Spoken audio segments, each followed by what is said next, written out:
Sometimes we have to ask ourselves, what's using my life? Heard a guy give a lecture one time that says, we are today what we were when. And he was talking about the fact that we, to a great extent, behave, think, react because of some previous experience that we've had. One of the things that we know about life is that it is always changing. Sometimes you're up, sometimes you're down. Sometimes things go real well, and sometimes they don't. Sometimes you're happy, and sometimes you're sad. Now that's that thing called life.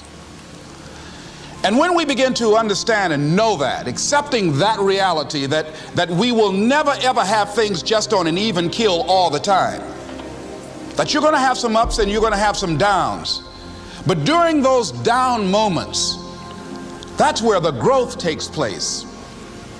That's where the work is. See, anybody can feel good when they have their health, their bills are paid, they have happy relationships, business is successful. Anybody could be positive then.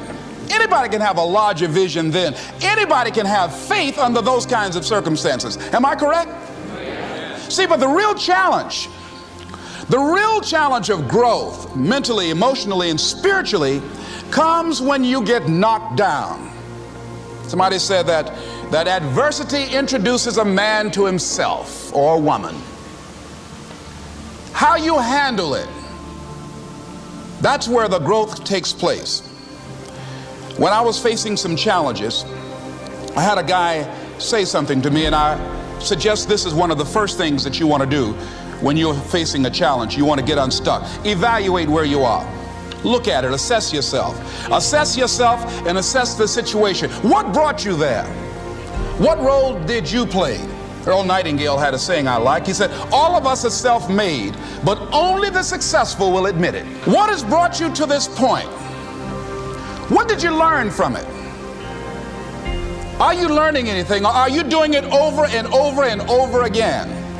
Somebody said that insanity is doing the same thing in the same way, expecting a different outcome. Are you going through it, or are you growing through it? Are you bigger and better because of it? Because it's not going to leave you until you grow through it. I was going through a major challenge in my life that was wearing me out, that was using me. You see, your mind is, you know, when you go into a service station to get gas, you don't go in there and just start pumping. When you push the lever up, it clears the previous bill. By the same token, if you want to begin to move, you've got to clear your mind of all the unnecessary luggage and baggage that's weighing us down. I couldn't move, I couldn't think about what am I going to do to get out of this situation, because I was so concerned about what happened and what he did to me and how bad it was. I was so stuck in that I couldn't even focus on what I should have done. Feeling sorry for myself and angry, and none of that was taking me anywhere. So pretty soon I learned through effort, made a conscious, deliberate, determined effort. I had to let it go. I had to forgive it. Let it go and begin to focus on developing myself. And I say to you, you're going to have people to do things to you. Things are going to happen to you. And the most important thing to do is to harness your will and let it go and move so you can grow, so you can get on with your life. It doesn't matter about what happens to you. What matters is, what are you going to do about it? All of us have experienced some tragedy, and if we haven't, we will. And you can either let it destroy your life, or you can build upon it. You can permit it to let it hold you down, or you can decide, I'm not going to let that happen to me. I'm bigger than this. Make a declaration to yourself.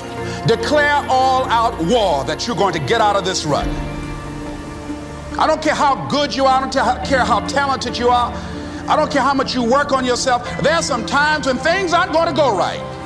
They just are not going to go right. There are times when anything that can happen will happen. Murphy's Law will be knocking at your door.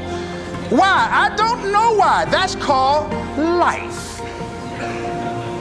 And you have to deal with it. Sometimes your life will be in a slump, just like sports. Some of the best shooters can't hit baskets different times in games. They get in a slump. Do they sit on the sideline and say, you know, I just didn't hit a basket today? No, they continue to execute. I suggest to you that if you are facing a challenge, don't stop. Stay busy. Work your plan. Continue to do those things that you know that work for you after you have evaluated yourself in the situation. Continue to move. Stay busy, stay busy, stay busy. Find somebody that you can help so you can forget about you for a moment. See, sometimes the best thing to do is to be. Sometimes you have to just back up and go within yourself. A bow and arrow, you can't take a bow and just push it out an arrow. You just can't push the arrow out. You have to pull it back and then release it. Sometimes you have to back up and go within and pray and meditate and recharge your batteries. Go away, clear your head, and then come back and look at it from a different vantage point. Don't operate while you're under the spell or the effect of what's going on. Next thing is that you've got to activate the thinker in you. Don't allow your emotions to control you. We are emotional, but you want to begin to discipline your emotion. If you don't discipline and contain your emotions, they will use you. Your mind goes on automatic, just like a God. You know, I loved reading the book called As a Man Thinketh by James Allen. He uses the analogy of the mind being like a garden. You know, weeds don't have to have any encouragement to grow. You don't have to water them. They don't have to get sunshine. They don't have to have fertile ground. They will grow through the cracks of a sidewalk. Am I right? But if you want to grow orchids or roses or any kind of exotic flowers, there are special processes and procedures you must go through. Well, by the same token, you don't have to force yourself or motivate yourself to think negatively, to be depressed, to hate somebody, to want revenge, to want to get back at somebody, to beat yourself up over the head, to feel loaded with guilt. You don't have to make any effort to do that. Your mind is on automatic. It will do that by itself. But if you want to begin to move into your own personal greatness, if you want to begin to really enjoy a happy, successful, healthy life, you've got to be willing to go against the tide. You've got to be willing to harness your will and say, in spite of this, I'm in control here. I'm not going to let this get me down. I'm not going to let this destroy me. I'm coming back, and I'll be stronger and better because of it. You have got to make a declaration that this is what you stand for. You're standing up for your dreams. You're standing up for peace of mind. You're standing up for health. You want it, and you're going to go all out to have it. It's not going to be easy. When you want to change, it's not easy. If it were in fact easy, everybody would do it. But if you're serious, you'll go all out. So yes, I'm going to turn this situation around. I'm not going to sit back and moan and cry over what happened and what went wrong and who did what. I'm going to do something about this situation. The next thing that is important is that expect things to get better for you, because they are. See, life is cyclic. You're not, whatever experience you're having right now, it has not come to stay. It has come to pass. Not to stay, just to pass. It's just going through.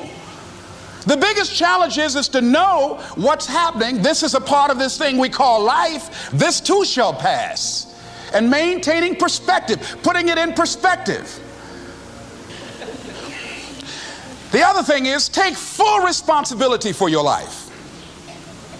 Accept where you are and the responsibility that you're going to take yourself where you want to go. Someone said we have two primary choices in life. We can either accept conditions as they exist, or we can take the responsibility to change them. See, a lot of people want to exempt themselves from taking responsibility. All they want to do is talk about the problem. Every time you see them, they'll tell you their story over and over and over and over again. No. You want to take responsibility for your life. I got me here, I can get me out of this. And I'm getting out. I'm not going to be a volunteer victim. George Bernard Shaw said there are two kinds of people in life. You know, he said those that make things happen, those that watch things happen, and those that don't know what happened. And he said the people that get along in this life look around for the circumstances that they want, and if they can't find them, they make them. They create them. So part of beginning to get unstuck, you've got to decide that the behavior pattern that you have adopted doesn't work for you. You've got to change your strategies, and changing your strategy means reinventing your life, recreating you, and you have the power to do that. You can decide that you're going to change, that you're not going to be a wimp. You can decide that you're going to stand up to life. You can decide that I'm going to live each day as if it were my last. You have the power to make that decision. You can decide I'm going to work on myself and develop myself. I'm going to empower me. And all of these things that are happening to me right now, they're just temporary inconveniences.